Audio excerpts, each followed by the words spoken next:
and participate meaningfully in public affairs.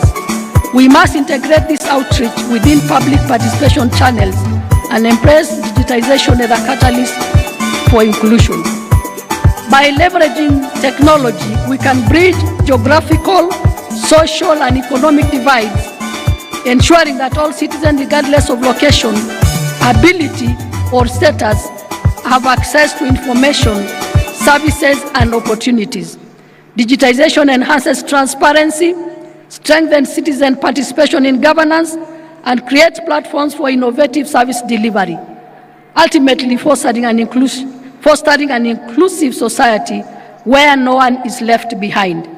Let us embrace platforms such as e-learning modules on constitutional rights and virtual public forums that bridge distances. Leveraging ICT and digitalization is central to the Honorable Attorney General's strategic vision for a modern, accessible, and responsive state law office. Ongoing efforts to digitize key services, including the Office of the Public Trustee and the Registrar of Marriages, are paving the way for greater efficiency and service delivery. Ladies and gentlemen, I initially asked why we are not yet there. Why do we still have people who do not have water, cannot access legal aid, cannot access roads? And I want to say that corruption is killing the dreams of this country. In response to His Excellency the President's directive to intensify the fight against corruption, our office has consolidated key statutes into the Anti-Corruption Laws Amendment Bill 2025. In this bill, we are amending the Evidence Act, amending the Criminal Procedure Code, we are amending the Money Laundering and Economics Crime Act, amending the Witness Protection Agency Act, the Anti-Bribery Act, the Public Officers and Ethics Act, and the Leadership and Integrity Act. This bill is designed to break down procedural bottlenecks, expedite the resolution of corruption cases. We actually are reducing the time frame for corruption cases to a maximum of 6 months for each court to be able to conclude, and reinforce the legal tools and protection necessary to hold offenders to account. Alongside it, we have also developed a Whistleblowers Bill, Protection Bill 2025, which establishes a secure, confidential reporting mechanism, recognizing that those who speak out against corruption are the frontline defenders of public integrity. These bills are now undergoing public participation in our counties. We have already done 13 counties. In the next 2 weeks, we'll be doing another 14 counties. And we expect to have covered half of the counties of the Republic of Kenya to hear your views on how we are going to fight corruption by use of these bills. Another bill is the Public Participation Bill 2025. In turn, seeks to enshrine meaningful citizen engagement in governance by establishing clear standards, processes, obligations for both national and county government. This bill is a crucial step towards deepening democracy, enhancing transparency, and ensuring that development truly reflects the voices of the people. In line with this conference theme, it underscores that prosperity can only be achieved when governance is people-centered, participatory, and responsive to the dreams and priorities of the people themselves. We also have another bill, the Victim Protection Act, which is undergoing amendment and remains a cornerstone in safeguarding the rights and dignity of all persons affected by crime. Anchored in the government's manifesto commitment to uphold human rights and promote access to justice for all, the Act proposed amendments which are aimed at providing a clear framework for protection, support, and participation of victims in the justice process. The vision has been further reinforced by Executive Order No. 1 of 2025, which prioritizes the strengthening of victim services as part of a broader national agenda to ensure justice delivery is both people-centered and responsive to the needs of the most vulnerable.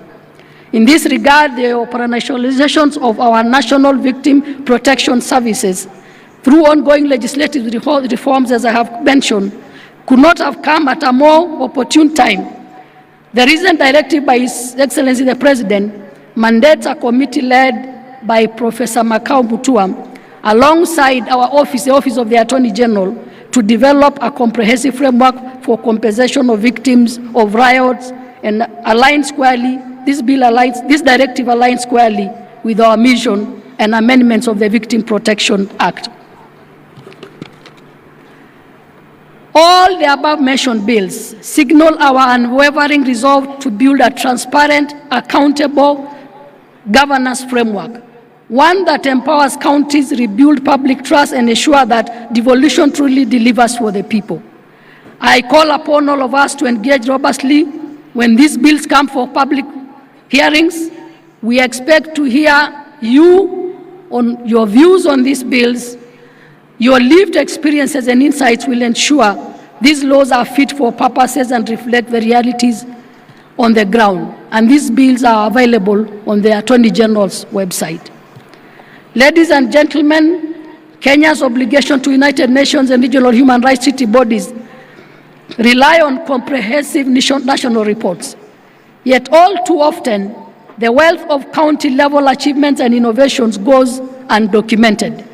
While we appreciate our long-standing partnership with the Council of Governors, there is need to strengthen regular county national reporting protocols by tapping into progress on health outreach, water and sanitation schemes, inclusive education initiatives, and more. Our national submissions will reflect the true breadth of devolved successes, informing the international community and, more importantly, providing every Kenyan with evidence of how devolution is transforming lives.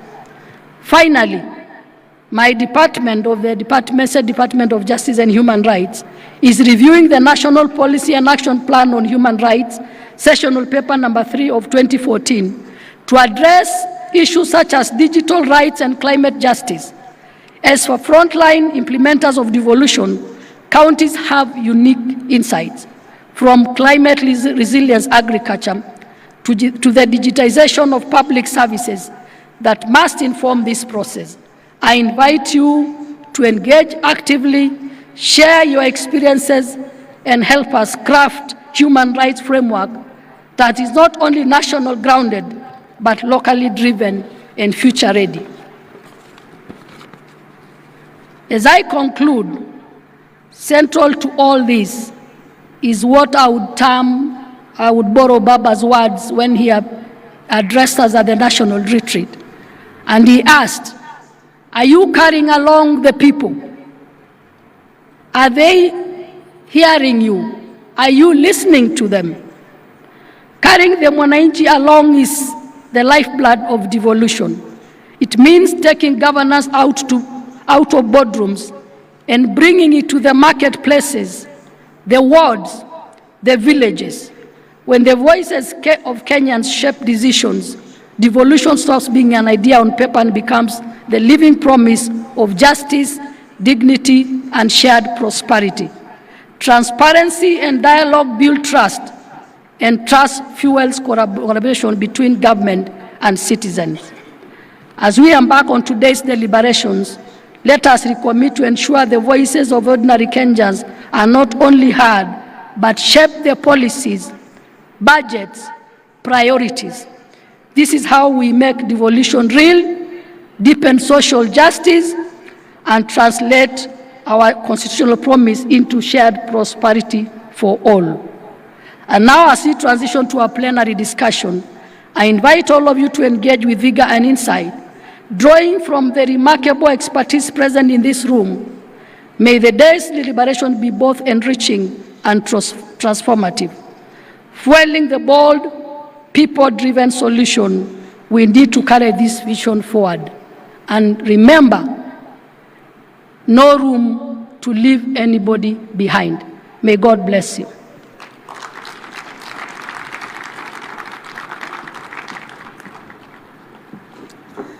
Thank you very much, Honorable Judith Pareno, for setting such a powerful tone for the conversations and discussions that will be had today, largely on the theme of human rights and social justice.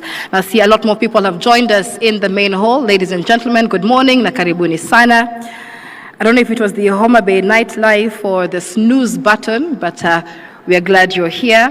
We'd like to ask those at the back to please come to the front. There's a lot more seats. We are celebrating Devolution after all. It's about being closer to services. So there's a lot more seats. Please come to the front and be part of this conversation.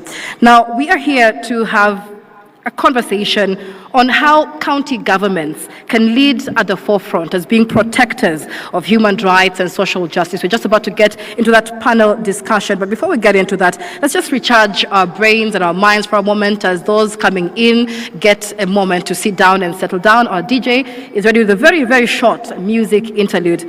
DJ, take it away.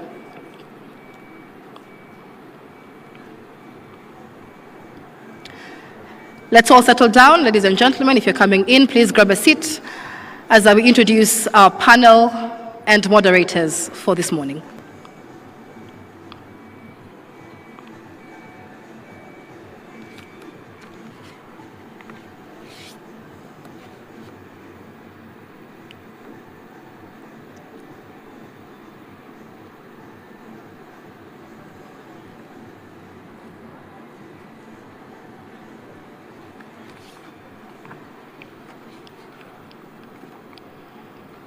All right, we are all settled down. If you're still standing, please take a seat as we begin this second plenum of this 9th Devolution Conference. Now,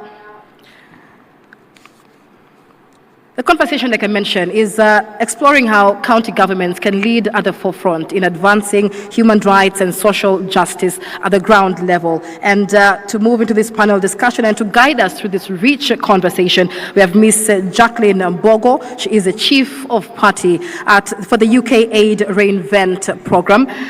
Ms. Mbogo is a dynamic visionary executive leader with over 2 decades of experience driving transformational change across the peace and security landscape, international development, as well as gender equality sectors in Africa. Currently serving as the Chief of Party for the UK Aid Peace and Security Programme, as well as serving as a G7 Advisory Council, she brings a deep expertise in designing and leading complex multi-stakeholder initiatives that advance inclusive governance, peace building, and women's leadership. She will be the moderator for this second session, ladies and gentlemen. And as she comes on stage, please, a round of applause for moderator, Ms. Jackie Mbogo. Asante sana. As she takes her seat, let's also join and introduce her distinguished panelists that will be joining us today. And we have the Honorable Governor James Orengo, the Governor of Siaya County. Mr. James Orengo is previously served as an elected member of Parliament for 6 terms with a stint in the National Assembly as well as the Senate. In 2007, Mr. Orengo was appointed as the Minister of Lands in the national government. He is also an advocate of the High Court of Kenya and a senior counsel who has participated in many celebrated cases, including being the lead counsel in the presidential election petition that invalidated the presidential elections held in the year 2017. Honorable James Orengo, please join us on stage. We also have Honorable Millie Grace Akoth Odhiambo. I'd like to introduce her as Bad Girl Millie, but she has quite a profile, ladies and gentlemen.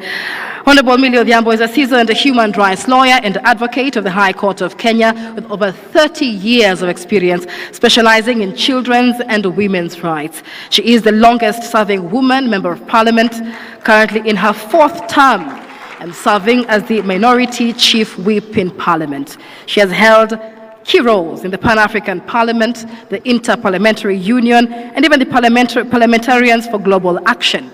Before politics, she worked with FIDA, ICJ Kenya, and the Attorney General's Office, and is also the founding director of the Cradle and the Maiden Institute. She has received numerous awards and consulted widely with UN agencies, NGOs, and governments. Ladies and gentlemen, a round of applause for Honorable Millie Odhiambo. We also have with us today Honorable Senator Danson Mungatana, the Senator for Tana River County. He is a PhD candidate in leadership and management. He has a Master's of Laws in International Trade and Development, a postgraduate diploma in law. He is also an alumnus of the Alliance High School. In the Senate, he serves as the head of delegation to the Pan-African Parliament.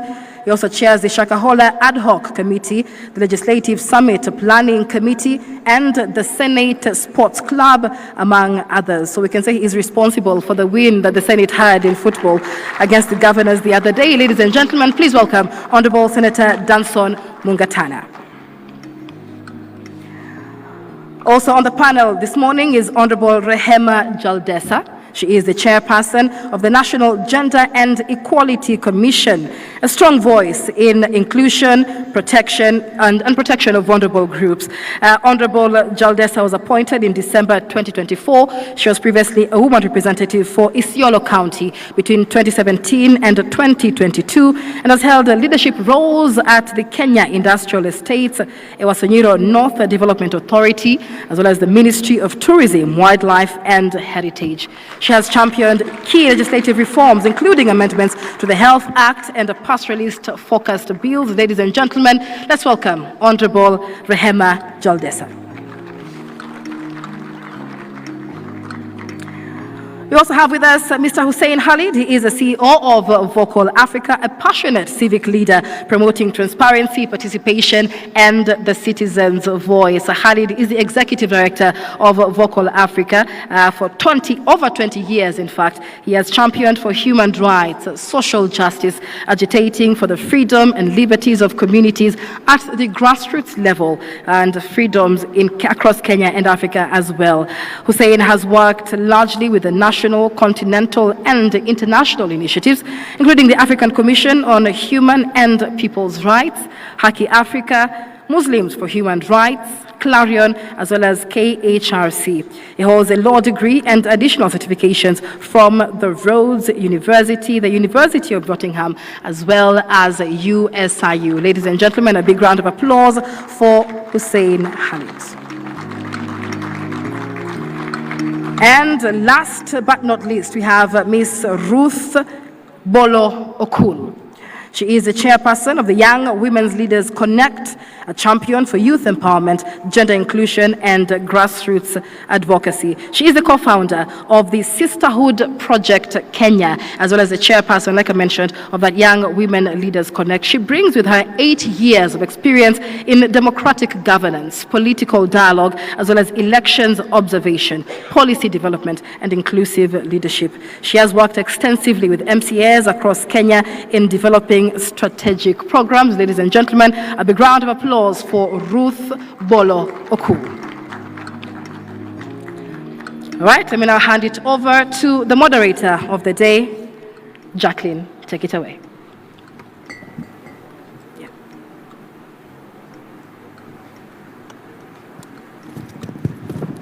Good morning, ladies and gentlemen. Karibuni sana to this great day, day 2 of Devolution Conference, where today we are going to move from paper to practice. We are moving from the written to the practice. And we will be focusing on Chapter 4 of the Constitution, which ambitions great things on human rights, the Bill of Rights. Ladies and gentlemen, 15 years after we passed the Constitution, we'll be processing the extent to which our counties can become the center of practice of ensuring that Kenyans can get rights. And ladies and gentlemen, I know we are missing one more of our panelists, and I believe, Michelle, that's what you want to announce. Yes. My bad. And so, ladies and gentlemen, also on the panel this morning is Counsel Duncan Okello. He's an Associate Director of the Kenya Judiciary Academy. Mr. Okello is a political scientist, a lawyer, and an international relations specialist. He recently concluded his tenure as a commissioner at the Kenya Law Reform and currently serves as Associate Director at the Kenya Judiciary Academy. Mr. Duncan Okello. A round of applause for him, please.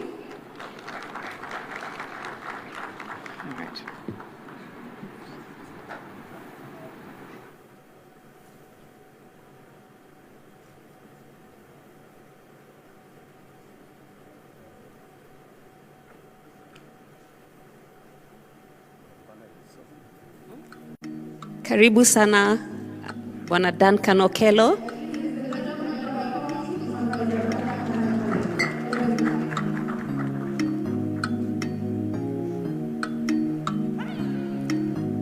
So, ladies and gentlemen, I have with me a very distinguished panel of experts, practitioners, and people that have walked the talk of constitutionalism in Kenya. I want to start with you, Honorable our governor, and I would like to ask you to reflect back. You have been at the forefront of pushing for human rights. You have also been associated with the second liberation of our country. I want you to reflect on particularly the Bill of Rights and tell us, do you think as a country we have made steps forward or are we making steps back? Karibu sana. Thank you very much. It's a big panel. I'm honored to be with the colleagues I see here, and I'll try to be as brief as possible. One, I think it is a great achievement that Kenya had a constitution like the one we have, which is part of Chapter 4 of the Constitution. And if you look at Article 19 of the Constitution, it talks about its centrality of the Bill of Rights. It states that the Bill of Rights is an integral part of the Kenya's democratic state.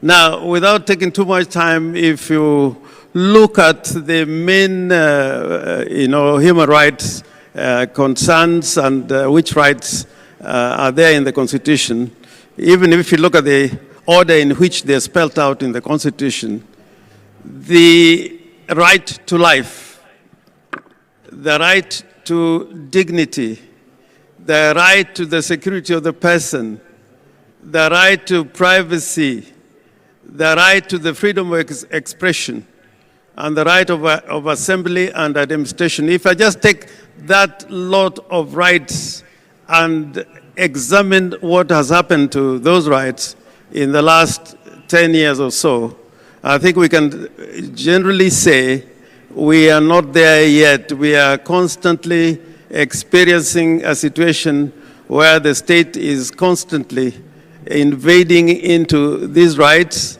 and without the vigilance of the people, it is so easy in the Kenyan situation to make one step ahead and 2 steps back. But my comfort is that our Constitution has stayed intact. If you are aware, during the Constitution-making process, before it went to the people, it was taken to Parliament for consideration. Parliament considered nearly 100 amendments to the Constitution, and ever since, there have been attempts to amend the Constitution. I think it is part of our achievement that this Constitution has remained intact, and particularly the Bill of Rights. It is important that all of us realize the centrality of the human rights. It pervades our life, and it is found from the very beginning clauses of the Constitution right up to the last clauses of the Constitution, so that we can build monuments, we can build roads, but without respecting human rights, we cannot build the kind of society which is spelled out in Article 3 of the Constitution, that we are a democratic, multi-party state. And I want to end up by giving this example.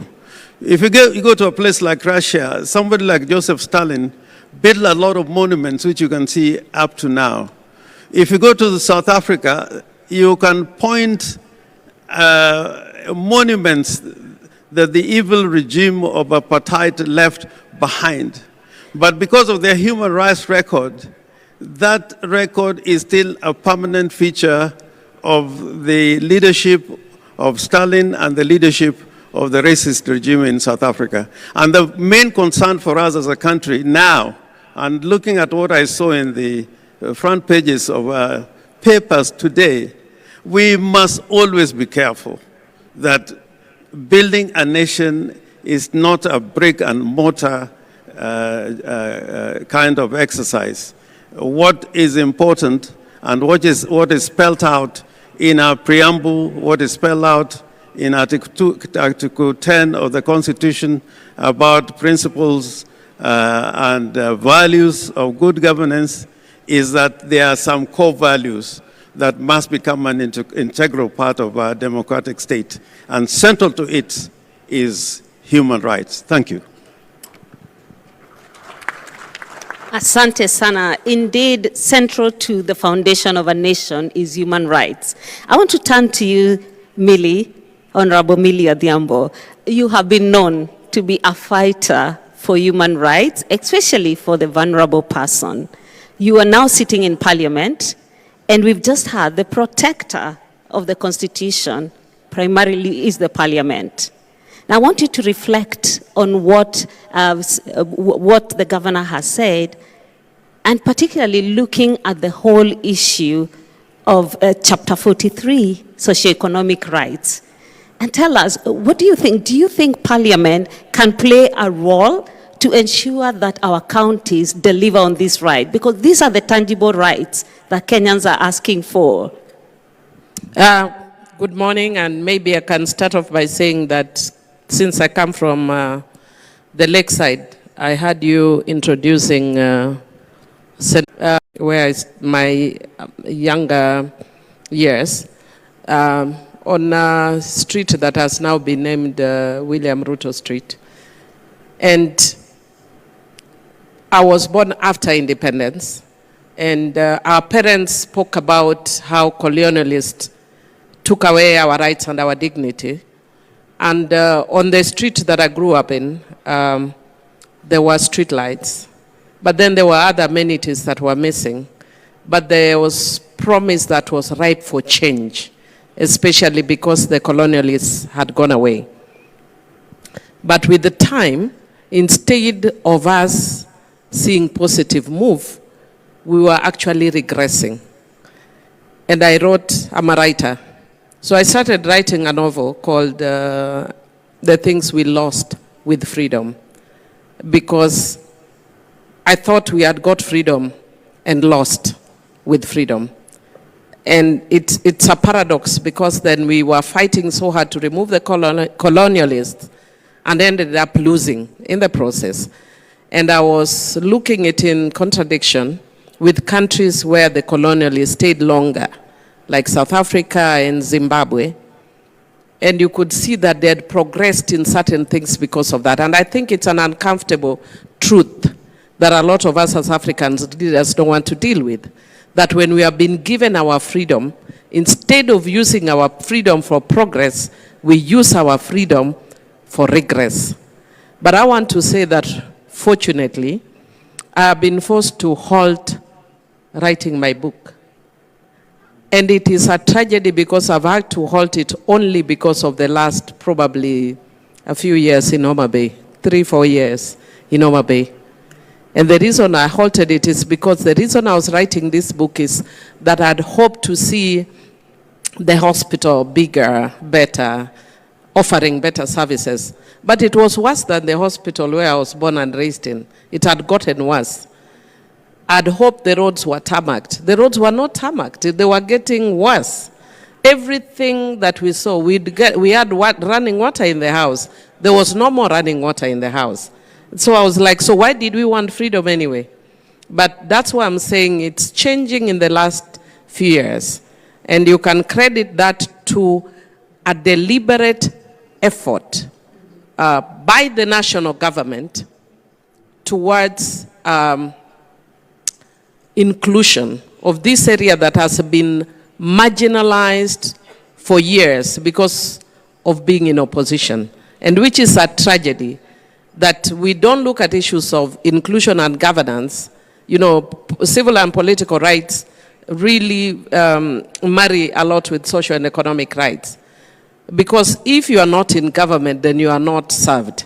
So I would actually want to challenge our government to ensure that it doesn't matter whether people are in opposition or not, include every part of the country in development. And that is why a lot of my friends, I'm here with my friends who I told them I want you to come and experience Homa Bay. In the crowd here I have my friend who is from Nyandarua. And she was telling me how come many places you hear people saying 1 term, and here people are just jumping saying 2 term. And I told her, if you go around here, you are seeing the roads. All these roads in reality are new. And it shouldn't be that way. It should be that development is there, and I make my decision independent of that road based on other governance facets. So what am I saying in summary? I'm saying that with the devolution, again, we are seeing now things changing. The governor for Homa Bay told us yesterday that the county government is already doing an emergency wing unit for Homa Bay Hospital. So that's a positive change. There are many dispensaries that are coming up in the county. That's a positive change with the devolution. So our challenge, especially as governors, is we have opportunity with the devolution for purposes of social and economic rights to change the trajectory of our own counties, to bring healthcare, to bring water, ensure there is access to water, healthcare, and services. But then, of course, again, Honorable Rengo will tell you justice delayed is justice denied. Most of us think of it in terms of civil and political rights. But in this case, the justice delayed would be how quickly do governors get money from the, the national. How quickly does the money come?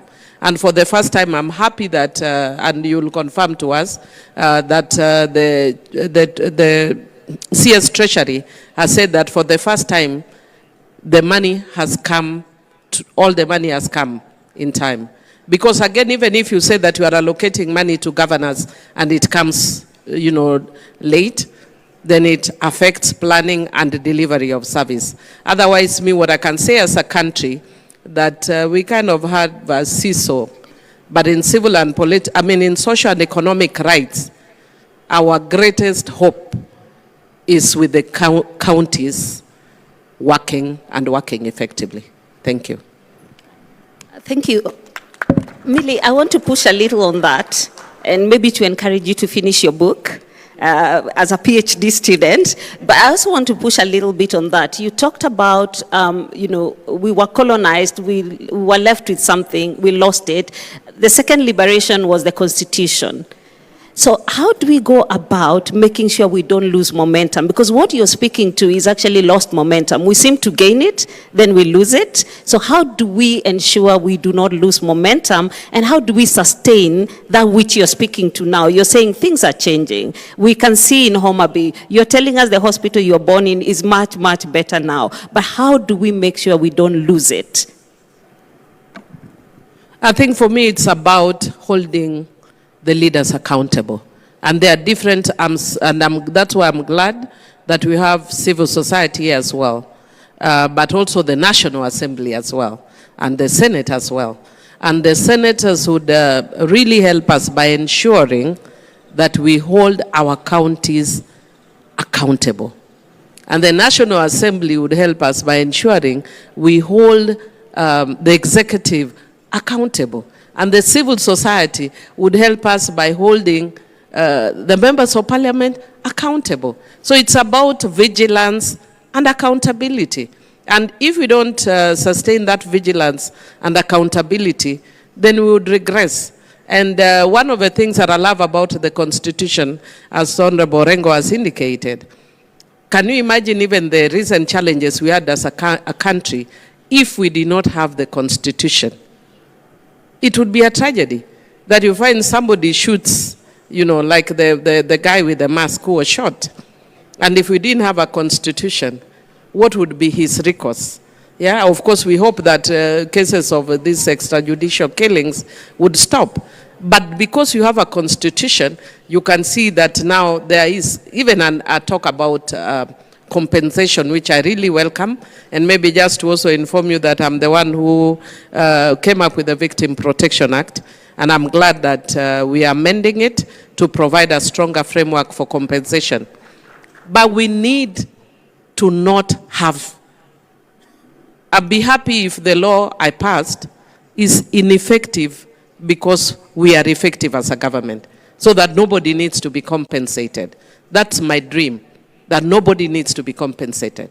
But unfortunately, because you have rogue people, like the guy who shot the mask, and the tragedy is he's a very young guy. He's himself a very young guy, and he shot this guy. And now it's a loss which we don't. One life lost is one life too many. So for me, I think anchorage on the Constitution is what we need. Vigilance in ensuring the Constitution is implemented is what we need. Thank you. Thank you very much. Indeed, accountability to the Constitution must be what we pursue as a nation. And speaking to that, Honorable Mungatana, you're from Tana River, another PhD student, and listening to what Millie is saying, she's saying if it has to work, there has to be accountability. Senate is an oversight organ. How would that organ go about oversighting counties to ensure that they are really drivers, practically so, of socioeconomic rights and human rights? Oh, thank you very much. First of all, I want to really say how happy I am being in Homa Bay today. I took a morning jog on your way to Zero. And the enthusiasm of the people, I was amazed at how beautiful this place is, you know, the hills, the greenery, it's so nice. And I thought if our girls came here, they won't go back to Tana River. So you're welcome to come to Tana River. It's beautiful. And I saw there's a lot of religion. I saw people on the river there wearing white. I think they were doing baptism or something. And people who are doing overnight prayer meetings. So I think there's a lot of prayer. Maybe this is one reason why Gladys Wanga, governor, is succeeding so well. I think people have a lot of faith and enthusiasm. As I was running there, I just had Muzungu, Muzungu. I told them, no, mimi ni Mswahili. And they all laughed, I don't know. But it's beautiful. Thank you so much to be here. The weather is fantastic. Except that the sun, it comes late. I think it was rising a bit late from our side, and it goes down a bit later. I don't know. It gets time to get used to the place, but it's beautiful. Thank you, the people of Homa Bay, and I love my stay so far. Maybe to go back to what we are saying about accountability. May I just say, first of all, before I say about accountability, how for me, my experience of democracy and human rights, from the time that we were in university, in the Law Society, and then because we were in leadership in the Law Society at university, and then the Law Society of Kenya, and people like James, Paul Muite, were all ahead of us. They were our heroes. And it's a great pleasure that when I got elected first time, I sat in the same parliament with Paul Muite. Later on, we sat with James and other people who were in the fight for liberations. For I've seen it from the time when we were in university that you could not seat 5 people and discuss anything before some secret police people arrest you. It was so bad those days. You could not gather before you are told you are writing Mwakenyas and you are subject to, investigations. I remember things were very, very tight in those days. Even just holding a small demonstration. I was in leadership of the Law Society in Mombasa. And I remember we were just protesting against what we thought was the neglect by the second president then, Moi, because he was doing nothing, and there was a lot of problems in Tana River County. People were fighting, and the president, those days, when he says something, it happens. And he was doing nothing. So we called Paul Muite to come and address us. We called Khelef Khalifa. We were in that human rights space. And just to demonstrate, just to walk, to show that we are disappointed, just to walk on the main streets to present a petition at the PC's place. We were being arrested, chased. Nowadays, things have changed. We have walked a long way from where we were. We have a new constitution. I was part of that making of the deal that brought the new constitution in Nakuru. Naivasha? And we got a new constitution.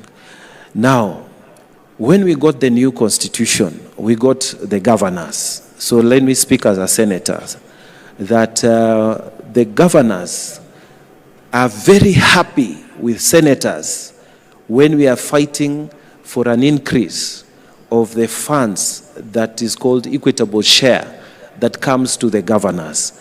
And this year, we got 405 billion that is coming down to the 47 counties. And this is an increase of 26.7 billion that is coming down to the 47 counties. Governors are always happy when we are fighting for an increment for the equitable share.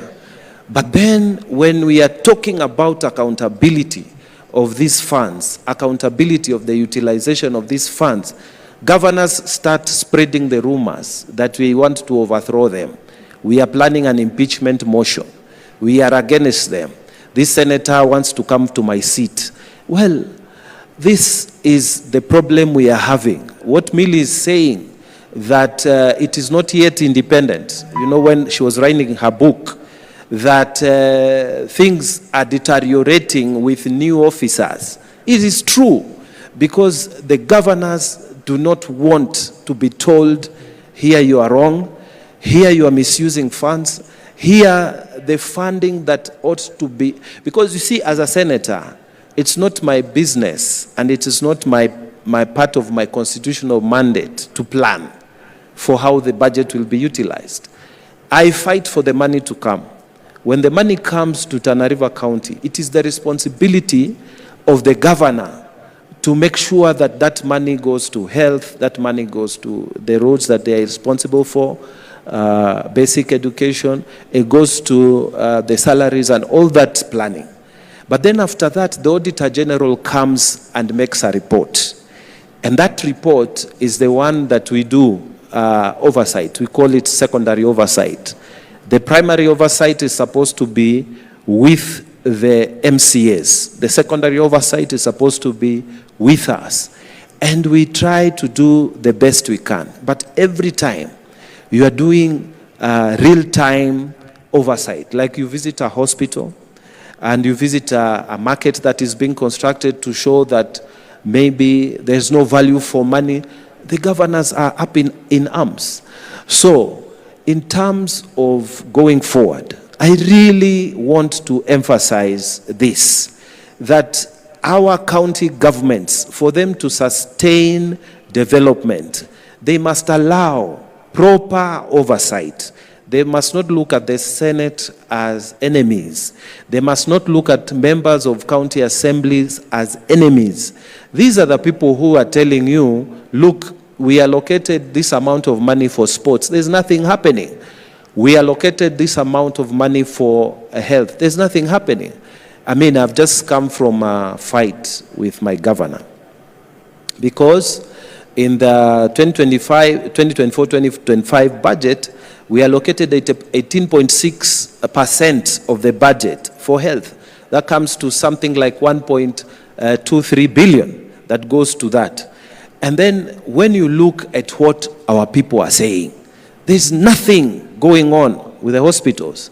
Yesterday, Honorable Governor, His Excellency Kangata here, was demonstrating how in Murang'a County, he is able to tell, using digital technology, how many people have gone to hospital, even as he's sitting here, what diseases they are being examined for, how much, medicine has moved from the pharmacies across Murang'a County, where the vehicles are. This is where we should be going. And I really want to agree with Honorable Millie that we need to be honest, and transparency must be 100% in governance. And the only way is to use digital technology so that we are able to tell governors must stop thinking this money is theirs. They must think again that what this money came for is for the people. And they must also agree with us when we say Kangata is doing a good job, because we are able to see how many vehicles, he was here yesterday, how many vehicles are in the county, which one is parked at a bar. So even the drivers have behaved properly. Even the rate of accidents, county vehicles has reduced because of transparency.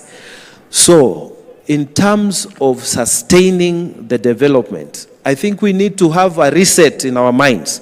Senators are not here to fight you. Members of county assemblies are not fighting you.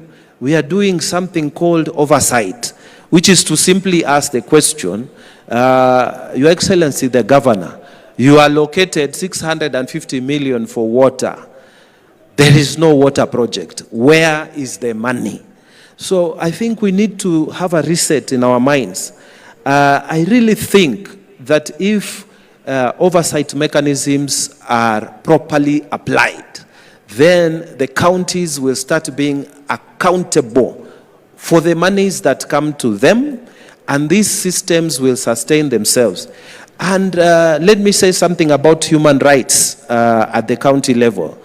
Most governors do not like human rights defenders. They don't like them because these people are the ones who go and tell them the truth. They are the ones who file petitions in county assembly to ask questions, and they don't support them.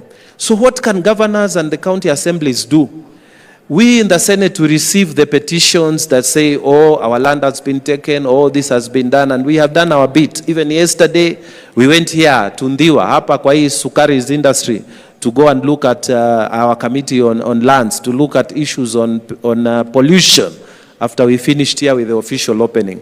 We are doing our bit, but the important bit, I think, is to support those human rights organizations. We should have a budget that says we are going to support CSOs that are talking about women rights in Tana River County, children rights in Tana River County, something like that. But governors across the country, they are not bothered with human rights people operating in this space. So for me, I am making an appeal that at the county level, we need to reset our minds. We need to say that we are all working together for the people. And then we need to be inclusive by helping the CSOs to come into government space by saying, supporting the civil society organizations to be able to say what they see so that we can improve. When you tell me your trouser is not ironed, it doesn't mean that you don't like me. Governor, I'm just telling you, iron your trouser next time. Isn't that so? If I tell you your shirt is creased, I'm not saying I don't like your shirt. I'm just saying iron your shirt the next time. So let us have a reset so that at the county levels, we include the civil society organization. We work with the members of the county assembly. We work with the senators. Many senators may not be running for governorship. And so we should not look at senators as people who are threatening you. No, We are simply doing our work. And I think that attitude, if it's accepted, we are going to have stronger counties. We are going to have better human rights records within the counties, and we are going to have stronger civil society organizations. Thank you. Thank you very much. I think one of the conversation that is obtaining is the place of transparency, accountability, to be able to uphold constitutional rights. And now I want to turn to you, Khalid, as a prominent practitioner in human rights and civil society, in the civil society area. If you could very, very quickly tell us, the relationship you've had with counties, as Bwana Mungatana said, seems to be very adversarial. Is there any way we can be more intentional in working with county governments to be able to pursue these rights and to ensure that Kenyans can get socioeconomic rights? Very, very quickly, sir. Thank you. Good afternoon, everyone.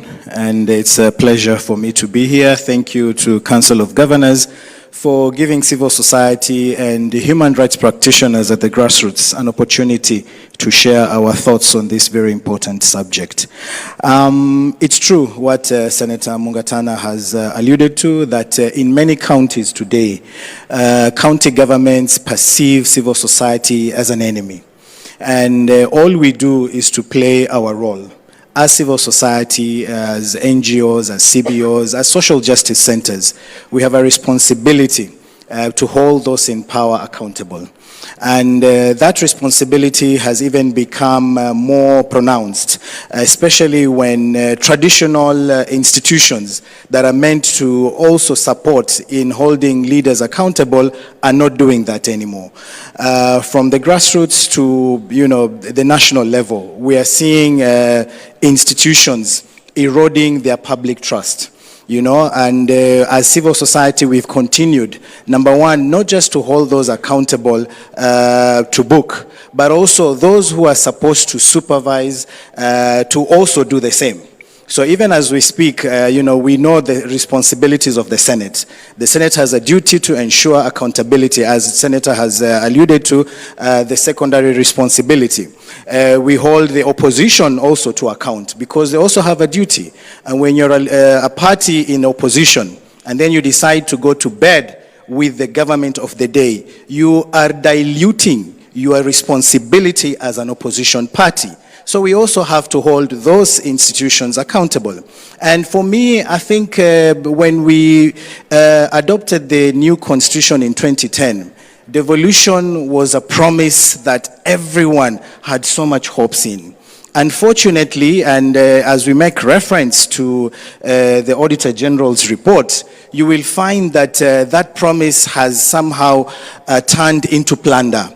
Every other day, every year, you hear of mismanagement of resources, ghost workers, unaccounted or unsupported expenditure. And this is something that as civil society, we are very, very worried about. And we feel that devolution can play a bigger and better role than what we are seeing currently. County governments have the primary mandate to deliver on Article 43 of the Constitution. Socioeconomic rights. This new constitution made the right to healthcare.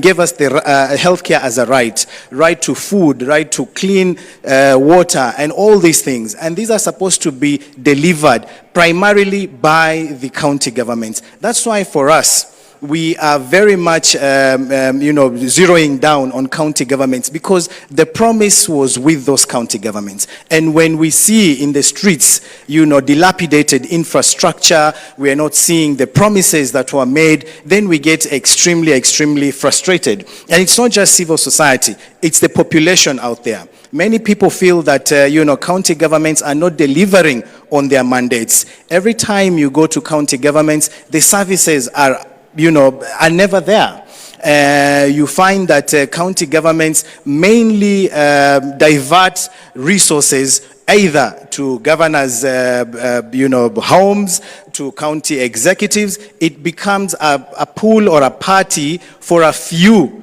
to benefit from the county government resources. But the larger population remains unserviced or, not truly getting the fruits of devolution. So we feel that, time has come for us to consider restructuring the devolution structure that we have in this country.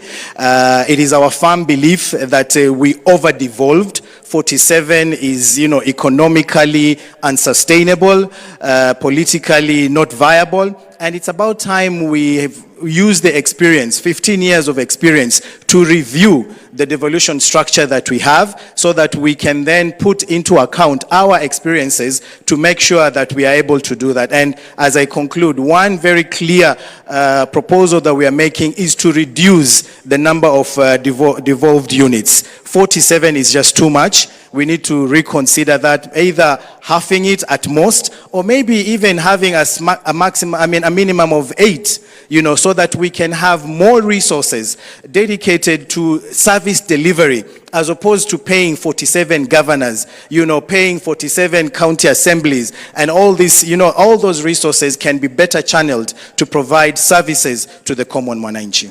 Great. Thank you very much. I think one of the things you've highlighted is after 15 years, we need to come back and ask ourselves, how is it working? Now, I want to turn to another oversight agency, and this is NGEC, and ask, how would we translate this to national values? Because the ideal would be if good practice became norm and became a national value. You did a study not so long ago on national values and how counties are actually implementing that. Would you please speak to it very, very quickly?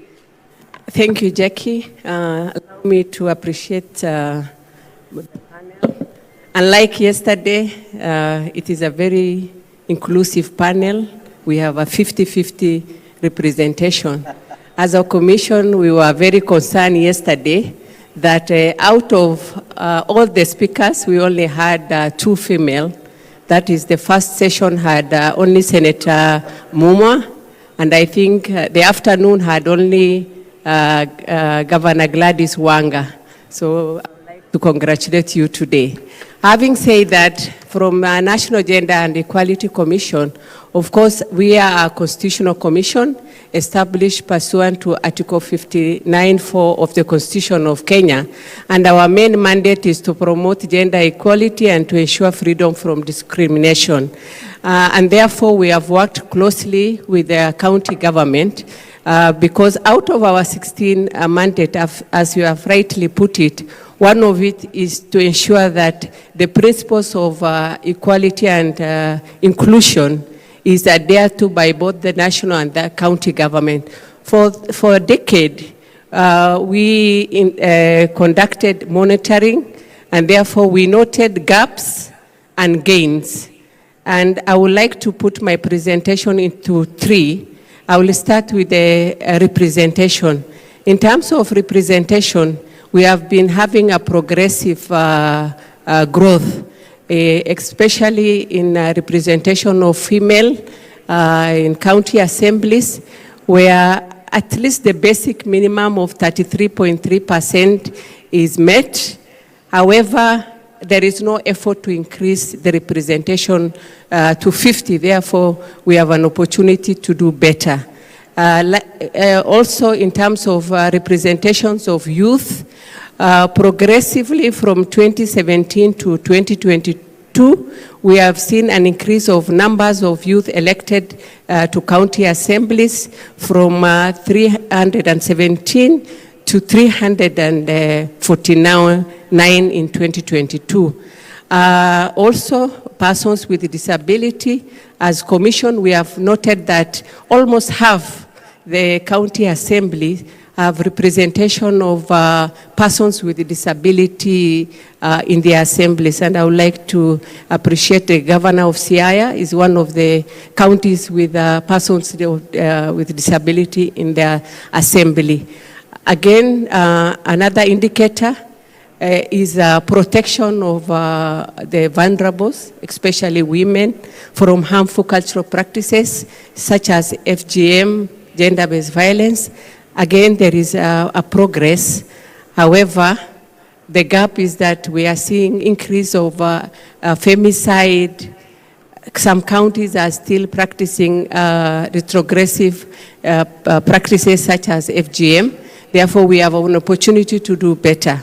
Thirdly, we also audited in areas of access to services, especially public participation, which is a constitutional requirement.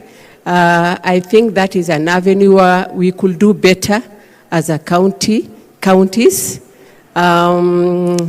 There is a report that it is more or less like a token or organized participation. Therefore, going forward, we would like to see a citizen having a lot of say and participation. What do we do as National Gender and Equality Commission to ensure that all these values of Article 10 is adhered to? We do a lot of collaboration with counties. We support the CECs and MCAs to train them on the values of Article 10. We support the county government to develop policies. I think over 35% of counties have policies, gender-based violence policies, PWD inclusion policies, and other policies that is relevant to inclusion. Likewise, we also train the clerks of the National Assemblies to be more sensitive, especially when it comes to issues of budgeting, to ensure that the special interest group is protected. Thank you. Thank you very much.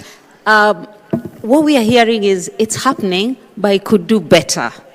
One of the areas of inclusion you have highlighted is gender. But one of the most excluded is actually young women. Now, I have with me Ms. Bolo, who is the chairperson of Young Women Leaders Connect. What does it look like for young people? And what would you speak to the leaders on this panel on how best to include young people, especially young women? Thank you so much for that. I think I'd like to start from the point on transparency and accountability that I think Senator Mbungatana spoke to. And it amazes me that every time there is a governor who has just come in, when you're in their meeting, the first thing you'll hear them say is, you know, when we came in, we didn't find structures. We are still putting up structures. And so very recently, after the 2022 election, our pain point was we cannot even ask for certain accountability because the response is then going to be, we have just finished putting up structures, so now is when we want to start working, 1, 2, 3 years down the line. And so what that does is, as young women specifically, when we want to put the governments to task, and even county assembly to task on certain things and certain issues, you can't get a response because they already have a defense mechanism of how they are going to respond to you. They also still don't have certain policies. It would come as a shock to many that up to now we still have county assemblies that don't have a sexual harassment policy. It's only until recently that a number of them were still doing it. So as a young woman, when you're going to a member of county assembly, for example, to try and engage them on the issues on sexual harassment within your ward or within your area, how do you begin when they themselves don't even have a document that they can use in protecting you? A document that they can use when they are going into the county assembly. How do you begin that conversation? And so I think for young women, it starts from the point of dialogue. We do not have we don't have enough systems for dialogue. We don't have enough systems to even try and question the various legislators that are there. A lot of counties right now don't have working websites. Very recently, we were having a dialogue forum in one of the counties, and a young woman stood up and asked, why is it that we don't have a sexual harassment policy? And the member of county assembly in the county said, no, we have it. Go to the website and check. We actually have a lot of progressive gender bills that we are doing. You will find them on the website. But to their surprise, the website was not working. And so how do you follow up on the mechanism you have been sent to go and check on and contribute towards? I think the other issue is public participation is not, it is being done just to look like it has happened. So talk about the structure of it. If I'm a young woman and I'm a lactating mother, it's going to be very difficult for me to get there because the environment is not suitable for young people, for young mothers. So you find that you will they don't have an area where they can say lactating mothers are free to sit here, or we are able to get minders for the young children. So what I'll do is I'll stay home. I will not go for that session. Then if you're maybe working, because look at most of the public participation forums are done during weekdays. So if I am working, then I'm not able to attend the public participation forum. I have to choose between making my bread or going to participate in decision making. So if we are able to incorporate civic participation, we have apps like Civic Voices that are able to tell people, these are the public participation forums that are happening, this is where it's happening, should you want to give your views, this is how you can give your views. That way, even if I'm not able to be there physically, I am able to at least follow up and see this is what people discuss and this is what has happened. And this is the areas that we can do better. I think another area is the relationship between senators and governors. A lot of times, if the senator and the governor are from the same party or from the same coalition, then very rarely will you hear oversight discussions. But if they are from different camps, then the excuse, especially from the executive, then becomes, I wanted to do A, B, C, and D, but the politics from the senator has stopped me. So again, that makes it also very difficult to question some of their gains and some of their losses, because then the issue becomes very political and moves away from what the tangible issue is. I think lastly is also to talk about the voices of young women. So when you go to, there are certain forums that we know are designated for the wazes, let me say, the traditional elders. We know women have the chamas, the jumuiya, but as a young woman, when you want to go to the chama, most of the time the women will tell you, you have your own duties as young women. Go and get your own caucuses as young women. And when you go to the areas where the youth are supposed to be socializing, then the men will not expect, the young men will not expect you to be there because that is their space. They want to dominate. So you find that young women fall through the cracks because then they don't exactly have a particular area where they can belong, where they can, voice out what some of their issues are. Thank you very much. I think hearing that you've talked about policy, but you've also talked about many false starts, especially in inclusion of younger person. I want to turn to you, Council Okello. You have had very good practice in terms of reform, especially at the judiciary level. Are there lessons you can share very, very quickly in a minute or so that you could share that counties can borrow in terms of how to meaningfully achieve these rights for citizens? Very quickly, sir. Thank you very much. You'll just give me a minute before I talk about the law and the judiciary, to talk about economics. In a minute, because we are talking about socioeconomic rights, which is a very developmental term. My view, am I audible? Yes. Yeah. My view is that we'll only realize socioeconomic rights if we satisfy two considerations. One, we must get the conceptual and philosophical basis of rights correctly. These are not gifts.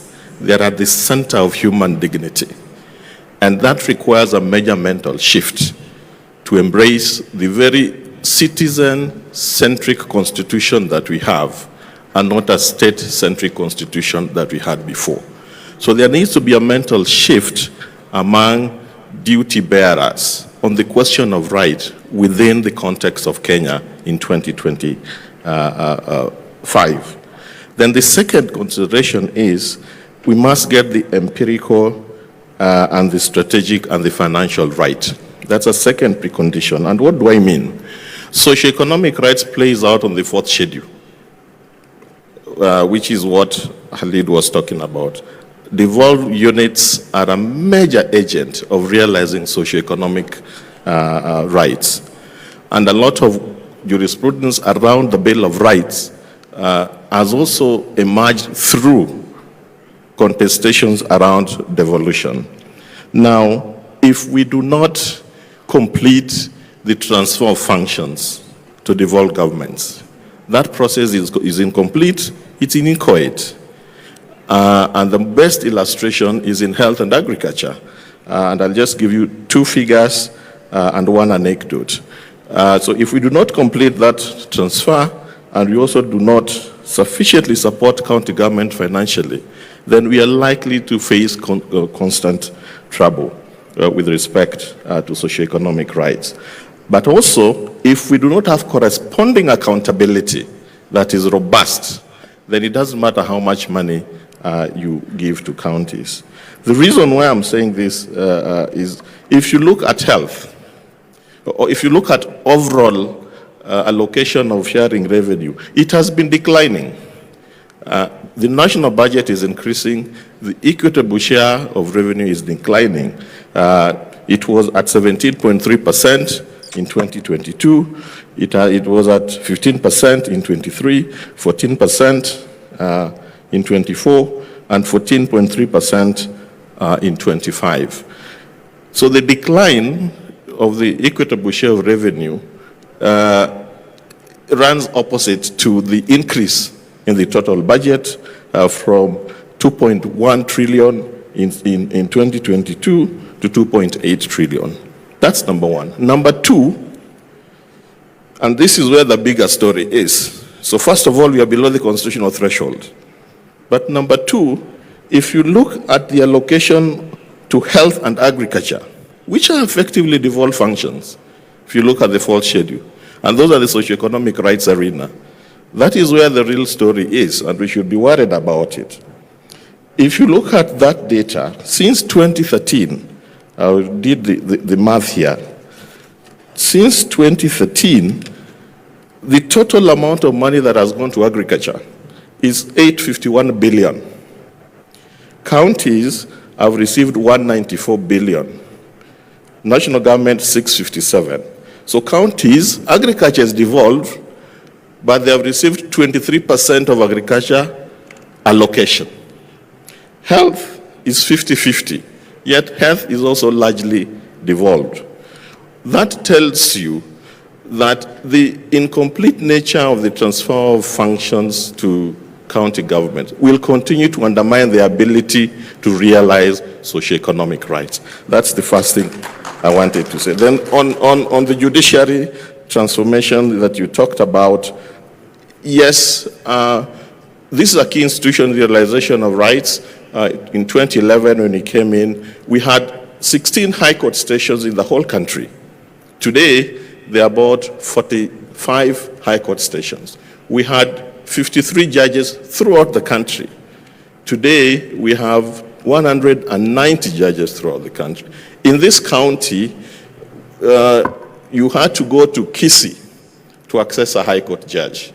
For those who know this county, from Nyakach to Isibania, there was only one judge in Kisii. That has changed. We have judges here, we have judges in Migori, and so on and so forth. So we increased the number of judicial officers to just improve the access to justice. There are many other things that are going on which may help with inclusion and socioeconomic rights. One, if I may say very quickly, the small claims court. It was set up almost 3 years ago. As of now, it has had 294,000 cases, which says that there was suppressed demand for justice. And for me, that is a frontier for work. Number two, we have the alternative justice system mechanisms that the judiciary is rolling out, which is a very good alternative framework for resolving disputes quickly and in a cheaper manner. So very quickly, those are just two things that are happening in the judiciary that I think are key in helping realize socioeconomic rights at a very basic community level. Thank you. Thank you very much. Ladies and gentlemen, time is not on our side, so we need to be closing the panel. But I think hearing all that, I just wanted very quickly to ask Governor Orengo, what new practice would counties then adopt that would help in realization of these rights? Very quickly, sir. I think, first of all, let me make a general comment about some of the things that have come up because they have been directed to counties. There should be no apology about accountability. That is a requirement of the Constitution. And Mr. Khalid, my friend, whenever you are oversighting counties, either as a government institution or a civil organization, that is provided in the Constitution. And you should not whine about it. And I want to remind Governor Mungatana that you have the tools. If I'm summoned by the Senate and I do not appear in the Senate has tools to punish any infractions to legitimate processes that are being conducted by the Senate, either as an oversight body or as a legislative body. But overall, I want to say devolution is the way forward. Whether you live in the West, the East, or South, or North, you would find that the most productive, successful countries are those who are devolved. Whether they are big or small, they could be as small as Switzerland, or as big as China, or as big as the United States of America. And what Mr. Okello has said, I think it's where the problem that we have in this country, that whereas we glorify devolution, but what we do really means that we are still not committed to it. If you take a country like the United States of America, if you take those states separately, California, New York, Illinois, they are an integral part of a bigger economy, but even on their own, they contribute greatly to the national economy and even to the world economy. So we should not have any doubts that the future is really with devolution. And in Kenya, the problem is that this national government is still not quite in tandem with the promises of this constitution that in order to bring power to the people, in order to take resources to the people, if you look at Chapter 11, you look at Article 174, it is the mechanism that the Constitution has established for taking power to the people and to take the resources to the people.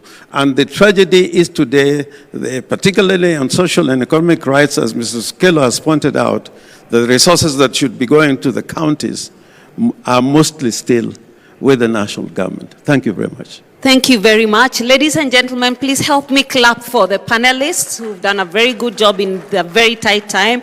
What I've heard them say is accountability is non-negotiable. It is good practice. It's good manners. We must be accountable. We've also agreed that the Constitution is the foundation and we must mature it. We must respect it. They've said oversight is important and the oversight organs and tools need to be applied. But we've also said for this to happen and sustainability of development, we must be innovative and inclusive. Ladies and gentlemen, my sincere apologies. This would have been the best conversation if it lasted 5 hours because we needed to ask more questions, but we all overslept because this is Homa Bay, the home of fish. We had a little too much to eat and didn't make it too early. So thank you very much, ladies and gentlemen. You can still ask the panelists when they come back the questions you may be holding. Thank you. All right, so let's appreciate them once more. That is a great thought-provoking conversation there by Ms. Jackie Mbogo. She is the moderator as well as Chief of Party UK Aid Reinvent Program.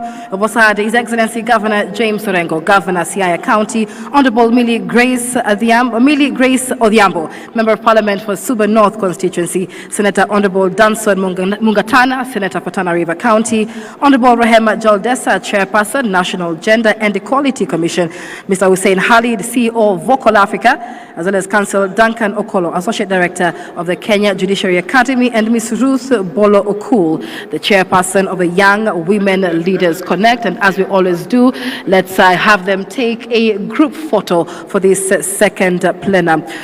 In the interest of time, we now move on to our side events happening in the designated breakout areas. Please check your program to see which sessions you'd like to attend. Here in the main hall, we have a session by the Digital Health Authority on the role of digitization in healthcare in promoting social equity, justice, and inclusion. If you want to be in that side event, do stay in the main hall. But a very important, something important to note, that we will convene right here in the main hall at exactly 12:30 p.m. for a high-level session with our guest speaker, retired Honorable former Prime Minister Raila Odinga. It is a high-level session you do not want to miss, so please be back here and seated by 12:30 p.m. Good afternoon.